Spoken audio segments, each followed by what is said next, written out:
বরঞ্চ আমি মনে করি কুরবানির এই সিজনে মুমিনরা চিন্তা করবে আমার ঘরে পরিমাণ মতো আগের মতো স্বাভাবিকভাবে যতটুকু গুস্ত থাকে তার বাইরে আমি গুস্ত রাখবো না, কারণ বর্তমানে আমার দেওয়ার ক্ষমতা আছে, অনেকের দেওয়ার ক্ষমতা হয় নাই। ঠিক না? বিলিয়ে দেওয়া দরকার, বিলিয়ে দেওয়া দরকার। আপনার কুরবানিকে আল্লাহর দরবারে গ্রহণীয়তার জন্য এটা অত্যন্ত একটা বিরাট সুযোগ। এই সুযোগকে কাজে লাগাই, এই সুযোগকে কাজে লাগিয়ে চলুন। আমরা আমাদের পাড়া প্রতিবেশী গ্রামবাসী এলাকার কাদের বাড়িতে কুরবানির গোশত যায় নাই, কুরবানির গোশত হয় নাই, সে তার কষ্টটা আপনি বুঝবেন না, যারা দেই আমরা বুঝবো না।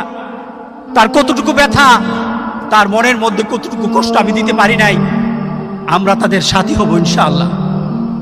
আমরা যারা কুরবানি দিই আমরা তাদের সাথী হব ইনশাআল্লাহ। বলি ইনশাআল্লাহ, বলি ইনশাআল্লাহ আমরা তাদের সাথী হব। আল্লাহ যেন আমাদের সবাইকে তৌফিক দান করে দেয়।